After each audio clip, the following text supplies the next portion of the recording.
Welcome to the Real News Network. I'm Paul Jay in Baltimore. In Syria, General Idris, the head of the Free Syrian Army, on Thursday was reported to have fled the country for Turkey. Now, he's saying he didn't flee, he just happened to be in Turkey. But one way or the other, the story seems to be there were warehouses full of arms that had been donated by the West, not quite specified exactly who gave the arms. And those warehouses were not defended by the Free Syrian Army, and apparently al-Qaeda allied forces seized them, although even that's in some dispute. But what doesn't seem in too much dispute is the Free Syrian Army is either weak, on the verge of, or has actually already collapsed. What does that mean in terms of Western policy? And more importantly, what does that mean for the struggle within Syria? Now joining us to talk about all of this is Omar Dahi. He's an associate professor of economics at Hampshire College in Amherst, Massachusetts, and he's a visiting fellow at the Carnegie Middle East Center in Beirut. Thanks for joining us again, Omar. Thank you for having me back, Paul. So first of all, let's talk about what all this means. I mean, first of all, if in fact he did flee, I guess that's quite significant. They couldn't defend the leader of their own army. If he actually was just at his house in Turkey, that's another story. But it's all pretty weird that this wasn't clear up front. The details of the story are not very clear yet. This just broke yesterday. They're contradicting news about whether he fled to Qatar, went back to his house in Turkey, or he was just a routine trip outside the country. But what's basically clear is that it comes within the general trend of the disintegration or the marginalization of what is called the FSA, which itself was never a unified army throughout the country. In fact, it was always a project to unify that was kept leading to more disintegration rather than unification. At any rate, they have become very marginalized compared to the al-Qaeda affiliated group, the extremist Salafi groups, many of them that are competing, fighting against the FSA, fighting against each other, as well as Kurdish groups. And basically presents the basic dilemma that the different sides pushing for a political settlement are confronting. In a way, it is a further indication of the difficulty of reaching a political settlement, not to mention the fact that there has been a complete takeover by forces that no one seems to be wanting to support, but at the same time seem to be at the forefront of the fighting against the regime. Now, Idris was quoted just before he either ran or didn't run, that if there was a negotiation that was successful in the upcoming Geneva conference and Assad in some way was stepping down, Idris was actually willing to ally with the existing official Syrian army and fight the al-Qaeda forces, and that he said he's fighting the al-Qaeda forces now as much as he's fighting the Syrians. In fact, for some of the reports, it sounds like he's actually fighting the al-Qaeda forces more than he's fighting the Syrian army. Well, that's part of what Geneva II is supposed to be. I think there's widespread belief among many Syrians and others that Geneva II is basically going to be a way to create a front for fighting al-Qaeda. The parameters of the general agreement, actually, if we step back to June 2012 in Geneva I, have been laid out in a way that preserves the regime. So even as far back as June 2012, you had a US-Russian agreement that in many ways did not specify the fate of Assad, but did not call completely for the overthrow of the regime. There's been some dispute in what it actually meant. The Russians claim that it meant the changing of the government, as in basically ministers and prime minister. The Americans claim it meant the top leadership. But at any rate, there was an agreement to preserve the state institutions, to preserve the military security apparatus of the regime. This is because they learned at least something from Iraq when they destroyed the entire state and left the place in chaos. Yes. From the very beginning, the U.S. has wavered between allowing its allies to push for weakening the regime, attacking the regime, isolating it, laying it under siege, and between a red line that it had, which did not want a complete collapse of the regime. And I think what has happened since Geneva 1 is a sort of brutal negotiation, a brutal bargaining between the different sides. Since the basic parameters of the solution were laid out, there was an attempt by both the regime and its allies and forces against the regime to push for more territory, to create more better bargaining facts on the ground, so that when the final settlement happens, they would have a more favorable geographic military situation. The problem is that this process itself has increased the hold of the extremist al-Qaeda type groups at the expense of what was left of the Free Syrian Army, which has resulted that by this point in time, those groups are widely considered to be a bigger problem than the regime. There is little talk anymore of coming out from Europe or from the US about the complete overthrow of the regime. There are talks that are still in their infancy, but they're important, of trying to reunite the Syrian army with the Free Syrian Army to create a national army, which would not be a Ba'ath Party army, but would be a Syrian proper national army. And that this Syrian army would then continue to carry on the task of destroying or attacking al-Qaeda. Now, in order for this to happen, there has to be a political payout. There has to be an actual settlement that addresses part of the grievances of the opposition, or a bulk of the grievances of the opposition. And that has basically not been settled yet. The opposition is beginning to abandon its preconditions, or has almost completely abandoned its preconditions of Assad to step down. Idris said that, as far as he was concerned, that was no longer a precondition. But the question is, who does he actually speak for? Well, it's hard to say who exactly the opposition is speaking, or on behalf of whom the opposition is actually speaking. But the coalition forces have very few options. They have basically, in effect, surrendered their autonomy since the very beginning, the national coalition of what is considered the external opposition. They have heavily depended on their backers coming from the Gulf. And those backers are increasingly under severe pressure by the US and by Europe to come to the negotiating table and to abandon these preconditions. This doesn't mean that Assad will stay for sure. There's increasing evidence that perhaps if the right deal for all the different sides is on the table, Assad's fate might be that he steps down, that he doesn't run for re-election, and so forth. That's yet to be determined. But the basic agreement is going to have to preserve some of the interests of Iran. And that is why the US-Iranian approachment has been so key towards making this step happen. Now, to quote Mao Zedong, political power grows out of the barrel of a gun. I mean, who cares what gets said in Geneva? The armed opposition, if in fact it's primarily now al-Qaeda type forces, they're not going to Geneva. They don't want to negotiate. And they're the one with the guns. Everyone with a gun, their willingness to keep on fighting depends on their ability to keep on fighting. And that ability in turn depends on funding, it depends on armaments. And both the regime and the forces fighting against the regime are increasingly almost completely reliant on external funding and external support. The regime through Iran, and the militants fighting against the regime heavily rely on external funding as well as armaments that are coming through Turkey. And so if both sides are pressured through turning off the tap of weapons flow and money flow, they can be brought kicking and screaming to the negotiating table, and they should be. Now, it's very complex to make this happen, and there won't be a single-day ceasefire. But in terms of the al-Qaeda type groups, the key is to begin to marginalize them. But the only way to marginalize them is to have a meaningful transition. And that's why there has to be some meaningful transition in Geneva too. Absent that, why should the opposition cooperate in trying to marginalize and eliminate the al-Qaeda groups if they don't see themselves getting anything?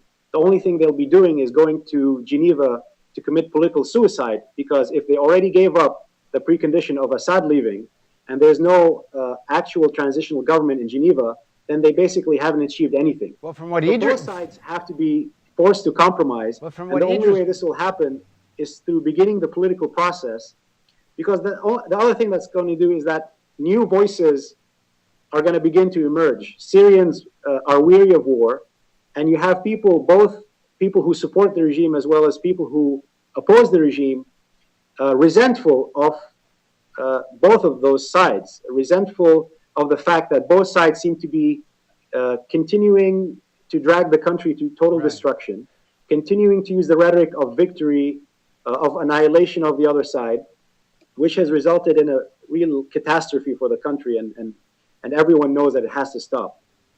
If this is in fact a proxy war, which is really all about Iran, which most people have analyzed from the beginning, that's the agenda of the external forces. Certainly for the Syrian people, this has been about overthrowing a dictatorship. But the external forces, this has more or less been a regional proxy fight. And the role of the Saudis have been certainly one of the main, if not the main driving force, fueling the funding of their allies in the opposition. And many people think that includes the al-Qaeda forces. The Saudis certainly have a history of working with al-Qaeda type terrorists in various other situations. We just did an interview with Senator Bob Graham, who ran the Congressional Joint Investigation into 9/11, and he says that the Saudis were involved in 9/11 attacks on the United States. And there's other instances, certainly in Afghanistan and other ways. The Saudis seem to use this kind of alliance as a foreign policy tool. There's a story that The Guardian broke that has been acknowledged in the British press that Bandar, who's now, I think, head of Saudi intelligence or their National Security Committee Council, literally threatened Tony Blair with another 7/7 if they continued an inquiry into a bribery scandal that put $1 billion into Bandar's pocket. The Saudis have their own agenda here, and the primary agenda seems to be they want to go after Iran, and they want to create situations that will draw the United States into first some kind of military role in Syria, and then against Iran. And Bandar was in Europe only, a few weeks ago, complaining that the Americans weren't doing this. I guess my question is, the al-Qaeda forces cannot be so dominant if they don't have lots of money, and that lots of money's got to be coming from somewhere.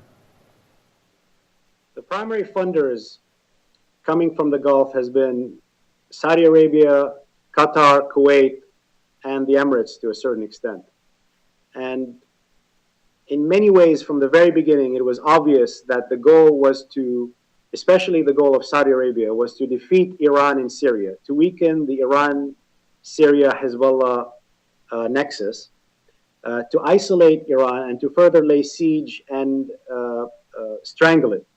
And we know from the past decade, from their response of the Gulf during the Israeli attack on Lebanon in 2006, everything we know about the WikiLeaks cable releases, where the Gulf was pushing the U.S. for further punishing Iran. Yeah, this has been quote where Abdullah says to the American ambassador, "We want you to cut the head off the beast," which meant Iran.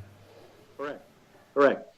As well as there are many declarations which essentially gave the green light in the 2006 war for Israel to destroy Hezbollah. We know that these policies have preceded the Syrian uprising. And we know that from the very beginning, Iran recognized that this is happening. And this has been one of the main reasons why they have increased their support for the Syrian regime. And from the very beginning, Iran declared that they would not allow the Syrian regime to collapse, and that they're willing to go as far as it takes to support the Syrian regime. And now you see that actually happening on the ground.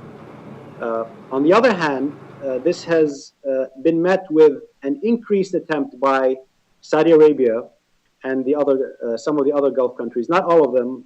Oman, for example, has had a much more independent policy on this. But primarily Saudi Arabia and Qatar, to increase the funding. And the funding was increasingly dominated by these extremist groups. On the other hand, Saudi Arabia now sees itself isolated, and they're going to be forced to change their line sooner or later because of the fact that they have picked battles with almost all of their allies.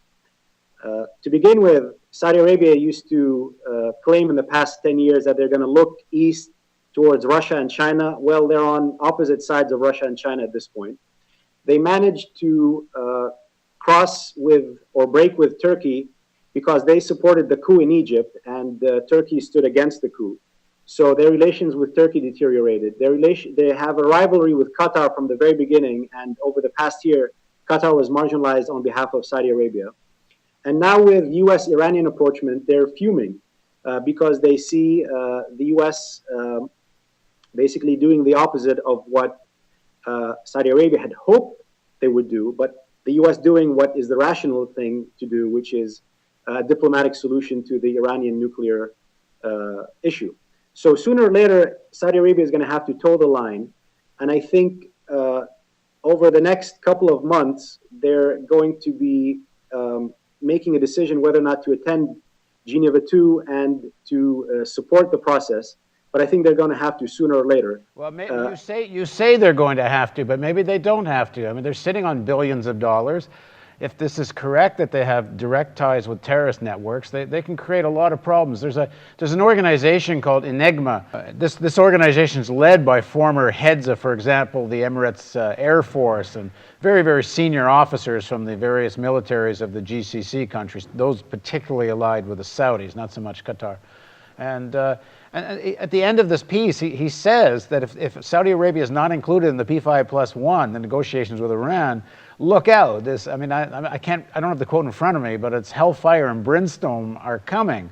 The Saudis have, maybe they're in a somewhat desperate situation. They're going to lose their leverage here. When it comes to Syria, they can still do a lot of damage, but the main way in which the armaments are reaching the rebel side is through Turkey. Perhaps it could happen through Iraq, but it mainly hasn't been through Iraq.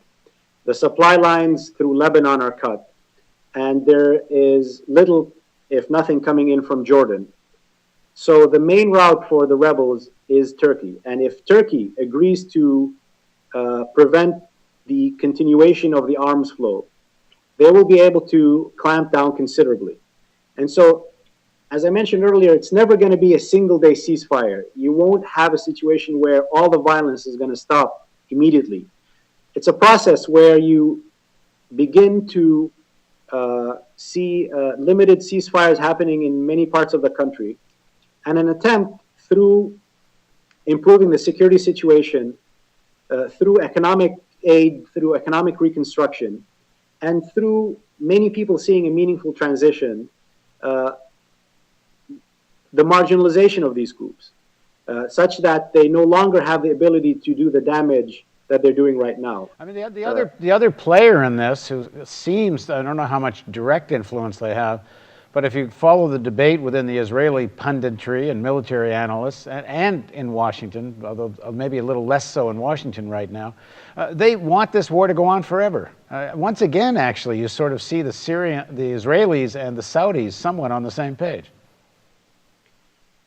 They didn't see eye to eye on Syria in the sense that the U.S. was with Israel in rejecting a complete collapse of the regime, whereas Saudi Arabia had no problem with continuing the fight and more destruction against the regime. And the regime has suffered lots of losses, by the way, in terms of lives. Tens of thousands of pro-regime fighters have been killed. And so you've seen the more equal violence happening over the past year. But on the case of Iran, they now see eye to eye. And you do see attempts by Israel through their contact or their allies in the US and in Congress to try and sabotage the nuclear deal. I think Israel is going to be doing all it can at the congressional level to block the deal or to hopefully signal to Iran that Obama is not going to be able to deliver on the nuclear deal, and therefore they should not basically come to the table at all. Is anything new and more significant happening in terms of humanitarian relief? Well, certainly, probably the biggest humanitarian catastrophe on the planet right now. So on Monday, you're going to see a major announcement in Geneva by the United Nations relief system of what are called the RRP 6 and SHARP plan.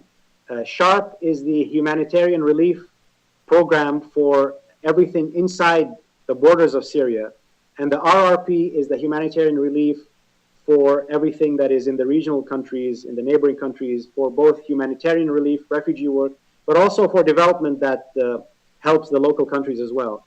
And it's going to be the biggest pledge in the history of the international relief system, maybe upwards of 5 or 6 billion. And that's going to be a major milestone that is just as important as Geneva II, because if there's no dramatic improvement in the humanitarian situation, and even if the Geneva making the II pledge? Where's the money coming from? Well, the money, this is basically going to be the need. They're going to announce the need, and the pledge is going to come from perhaps a Kuwait II conference. The first Kuwait conference was what gave the pledge for this past year's RRP and SHARP. And then next year, perhaps another Kuwait II conference where the Gulf countries and other countries around the world are going to be pledging assistance. But it's going to be unprecedented, it's going to be massive, but it's going to be sorely needed because you really have a catastrophic situation. But so far it's a massive ask, not a massive pledge. Massive ask, yes. All right, let's see if anyone actually ponies up. Thanks very much for joining us, Omar. Thanks for having me. And thank you for joining us on the Real News Network. Don't forget, we're in our year-end fundraising campaign. We have a $100,000 matching grant. We're more than halfway there, but we're getting near the end of this year. The match has to be done by the end of this year. So if you like what we do at the Real News, we need you to, if you haven't already, click a donate button, send a check, come knock on our door. One way or the other, we need your support if you want us to keep making real news. Thanks for joining us.